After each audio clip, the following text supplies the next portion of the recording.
ताले में कैद चुड़ैल। गिरधारी और पार्वती अपनी दोनों बेटी नीलू और शीलू के साथ रहा करते थे। नीलू और शीलू काफी समय से अपनी दादी कलावती के गांव नहीं गए थे। तभी एक दिन गांव से नीलू और शीलू की दादी का फोन आया। गिरधारी बेटा, कैसे हो? हाँ माँ, मैं ठीक हूँ। और आप कैसी हो? मैं तो ठीक हूँ। तुम्हें और बच्चों को देखे हुए काफी समय हो गया है। मैं चाहती हूँ तुम कुछ दिनों के लिए गांव आ जाओ। हाँ माँ, मुझे भी आपकी बहुत याद आ रही है।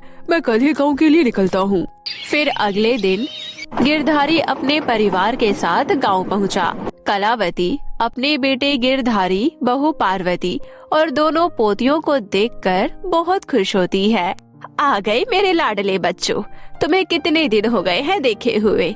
तुम सब थक गए होंगे। मैं तुम लोगों के लिए खाना लगाती हूँ, फिर तुम आराम करना। ठीक है माँ। थोड़ी देर बाद सभी लोग खाना खाकर सो गए। फिर अगली सुबह, नाश्ता तैयार है, सभी लोग आ जाओ। गिरधारी और पार्वती नाश्ता करने के लिए आ गए, लेकिन नीलू और शीलू नहीं आते। गिरधारी बेटा, नीलू और शीलू कहाँ रह गई? माँ, मैं अभी देख कर आता हूँ। तुम आराम से बैठकर खाना खाओ, मैं देखती हूँ। इतने में नीलू और शीलू भी आ गए। नीलू और शीलू, कहाँ रह गई थी तुम दोनों? वो पापा, हम दादी का घर देख रहे थे। चलो अब तुम दोनों बैठकर आराम से नाश्ता कर लो। देखो तुम्हारी दादी ने कितना स्वादिष्ट नाश्ता बनाया है तुम्हारे लिए। नाश्ता करने के बाद नीलू और शीलू अपने पापा से बोली, नाश्ता बहुत ही अच्छा बनाया था दादी ने। मजा ही आ गया। अच्छा पापा, अब हम खेलने जाए? ठीक है, जाओ, पर ज्यादा दूर मत जाना। नीलू और शीलू घर के बाहर खेलने चले जाते हैं, लेकिन खेलते खेलते वो दोनों घर से थोड़ी दूर निकल गए। वहाँ उन्हें सुनसान जगह पर जमीन पर पड़ा हुआ एक ताला दिखाई दिया। शीलू देखो, कितना बड़ा और चमकीला ताला है। हाँ नीलू, कितना बड़ा ताला है, लेकिन इसकी चाबी तो नहीं है। मुझे लगता है चाबी इधर कहीं गिरी होगी। चलो पहले चाबी ढूंढते हैं। वो दोनों चाबी ढूंढने लगते हैं। तभी उन्हें ताले की चाबी दूर पड़ी दिखाई दी। शीलू, वो देखो, वो रही चाबी। जैसी ही नीलू चाबी उठाकर ताले में लगाती है, तभी उसमें से अजीब तरह की आवाजें आने लगी। आवाज सुनकर नीलू और शीलू दोनों बुरी तरह डर गई और वो ताले में चाबी लगी छोड़ देते हैं। फिर ताले से अपने आप आवाज आने बंद हो गई। उधर नीलू और शीलू को खेलने गए काफी देर हो चुकी थी। तभी कलावती अपने बेटे गिरधारी से बोली, गिरधारी बेटा, नीलू और शीलू को खेलने गए हुए काफी देर हो गई है, अभी तक नहीं आई। जाकर देखो कहाँ गई है। ठीक है माँ, मैं अभी जाकर देखती हूँ। नीलू और शीलू को ढूंढते ढूंढते गिरधारी और पार्वती वहाँ जा पहुँचे, जहाँ दोनों खड़ी थी। अपने माता पिता को आता देख नीलू तुरंत ताला और चाबी छुपा लेती है। तुम लोगों को इतनी दूर खेलने नहीं आना चाहिए था। वैसे भी तुम्हें यहाँ के बारे में कुछ पता भी नहीं है। और तुम्हारे हाथ में क्या है? क्या छुपा रही हो? दिखाओ मुझे। कुछ नहीं है माँ। तुम भी ना पार्वती, बच्चों के पीछे जब देखो पड़ी रहती हो। चलो अब घर चलते हैं। फिर सब लोग घर की ओर चल देते हैं। घर पहुंचकर कलावती नीलू और शीलू को देखकर बोली, अरे बच्चों, कहाँ चले गए थे तुम दोनों? कहीं खो जाते तो। देखो बच्चों, ये गांव है, यहाँ ज्यादा दूर जाना ठीक नहीं। ठीक है दादी माँ, अब हम आगे से कहीं नहीं जाएंगे। फिर खाना खाकर सब सोने चले गए, लेकिन नीलू और शीलू को नींद ही नहीं आ रही थी और वो दोनों ताले को बड़े ध्यान से देखते हैं और आपस में बातें करने लगे। शीलू, एक बात बताओ, क्या तुम्हें भी ताले में से आवाज सुनाई दे रही थी? हाँ, मुझे भी ऐसा लगा कि ताले में कोई है, जैसे कोई आवाज लगा रहा हो। चलो इस ताले को खोल कर देखते हैं। जैसे ही शीलू ताले को खोलने लगती है, तभी ताले में से आवाज आने लगी, मुझे बाहर निकालो, मुझे बाहर निकालो। आह! ताले में से डरावनी आवाज सुनकर शीलू और नीलू डर गई और ताले को टेबल पर ही छोड़ दोनों चुपचाप सो गई। फिर आधी रात को ताले में से एक भयानक चुड़ैल बाहर निकली। मैं आजाद हो गई। अब मैं सबको मार डालूंगी। चुड़ैल पूरे घर में घूमने लगी, लेकिन सबको सोता हुआ देख बोली, ये सब लोग तो सोए हुए हैं, मैं सोते हुए लोगों को नहीं मार सकती, मुझे कहीं और जाकर अपना शिकार ढूंढना पड़ेगा। इतना कहकर चुड़ैल उन लोगों को छोड़कर बाहर गांव की तरफ निकल गई और गांव में जाकर देखती है कि एक आदमी अपने खेतों की तरफ जा रहा था। मिल गया शिकार, मैं इसे ही मार कर खाऊंगी। इतना कहकर चुड़ैल उस आदमी के सामने जाकर खड़ी हो गई। जाता कहाँ है? बड़े दिनों बाद तो मुझे शिकार मिला है, तुझे तो खाकर मैं आज अपनी भूख मिटाऊंगी। मुझे जाने दो, मुझे मत मारो, मुझे छोड़ दो। छोड़ दो तुझे? पर कैसे? मैं तो तुझे नहीं छोड़ूंगी, तुझे तो मैं खाकर ही अपनी भूख मिटाऊंगी।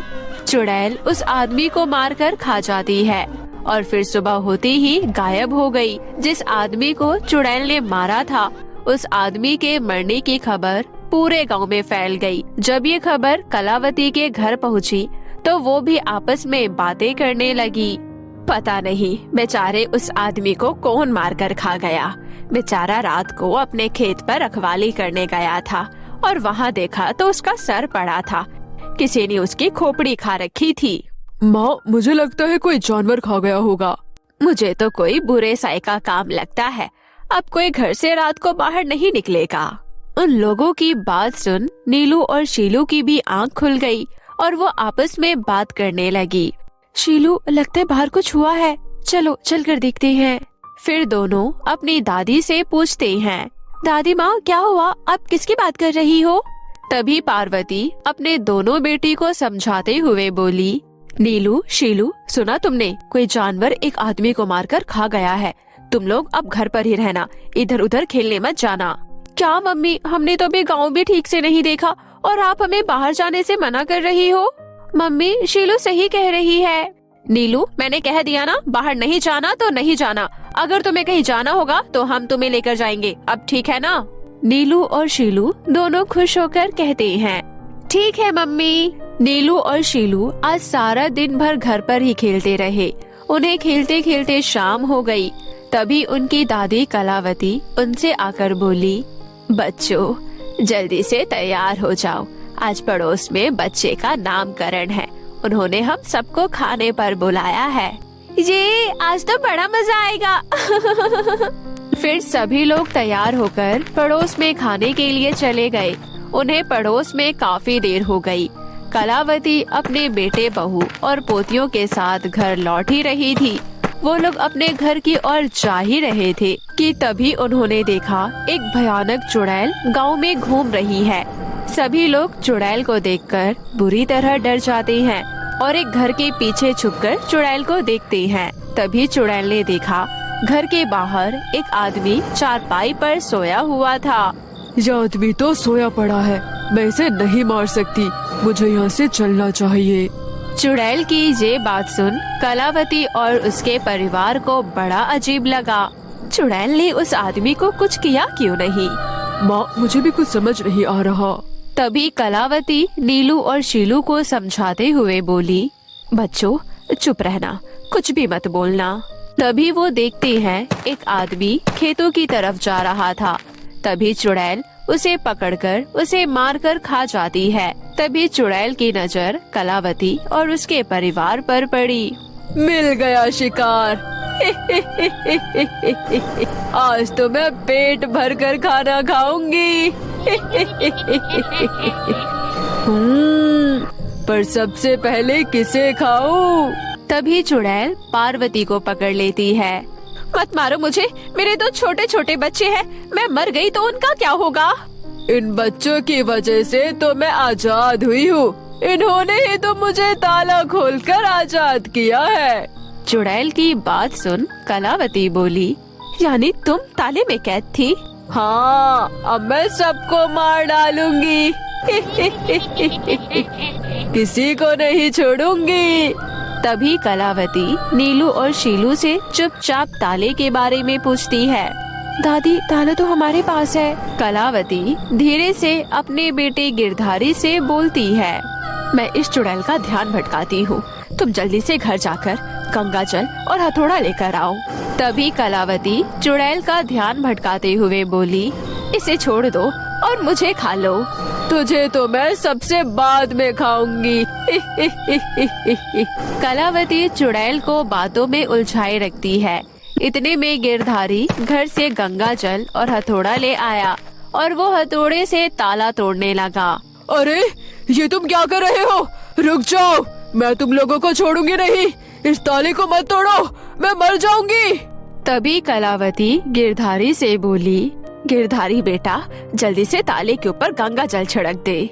गिरधारी ताले को तोड़कर उस पर गंगा जल छिड़क देता है और चुड़ैल जलकर भस्म हो जाती है।